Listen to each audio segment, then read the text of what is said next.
Hawkins here, Chickenhawkfarmstead, and this is a quick video on why ground mount arrays might be a lot better than rooftop arrays. Alright, on this roof here, we got 14 kilowatts of power. I'll add a screenshot over on the side here and show you how much we're pulling in right now. Last I checked, it was around 4. This, well, not those. These two panels here are my little ground array for the little battery bank I got. I got some videos on that. Be making more, but anyways, I plan on expanding it. But this is a ground mount array.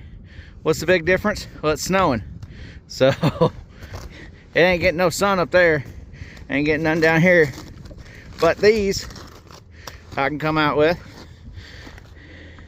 and your ground mounts you're going to be able to actually get to and clean them off. So here in a second I'm gonna clean these off, and then we'll show a screenshot of what I'm drawing in from my little bitty system compared to my 14 kilowatt system, because these are 330 I think watt, 340, something like that, so less than 800. But give me a second, I'll clean these off real quick and we'll check out some screenshots, see what you think are might be a better pick if you live somewhere where it's going to snow, because when it snows, what happens? That's when the power is most likely to go out, or you're most likely to need all the power you can get. So it's not a sunny day, so I don't know if we'll even get anything, but we're gonna find out, because it's all overcast and it's still snowing now. But I'm gonna clean these off, like I said, and we'll throw some screenshots up and see what it looks like.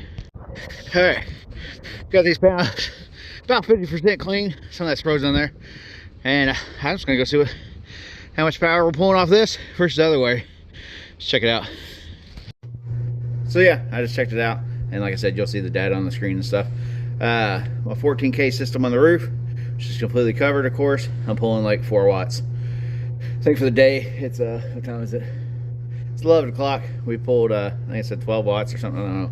It's on there. All right, now for the one I just cleaned off, that's, like I said, 2 300 and something watt panels, like 330, 340. And they're 40 volt panels each. That's another important thing. Each panel is 40 volts.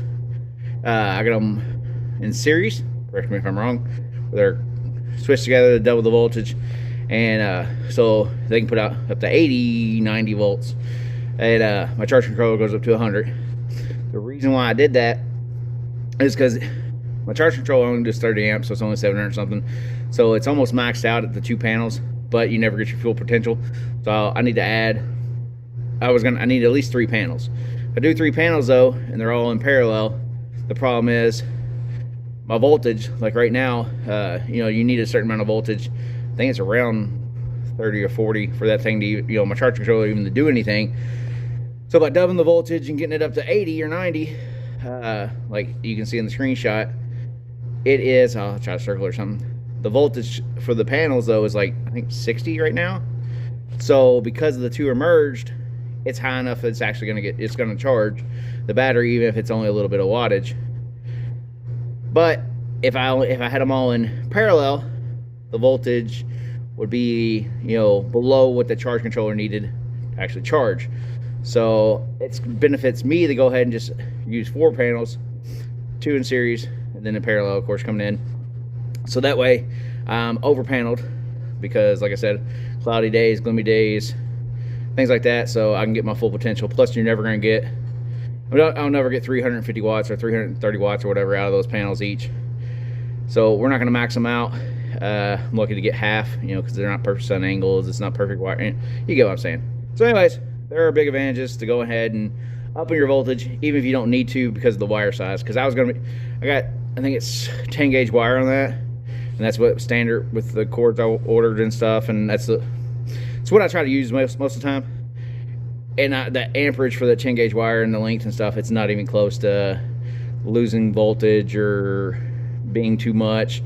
So it didn't have that concern.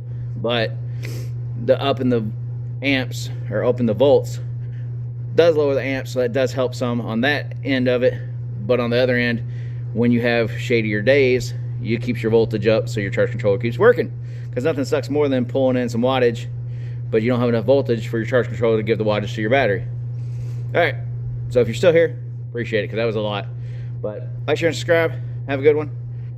Think about that ground mount if you got the property for it, because we should have done that here just because we do have enough room for it. But I had a building with a perfect angle, The other reason that you might want to go on the roof though instead of doing a ground mount is if you have trees and stuff in the area or other things that are going to block you, it gets it higher up, less stuff to be in the way. We have a big open field we could put it in, but hindsight's 2020.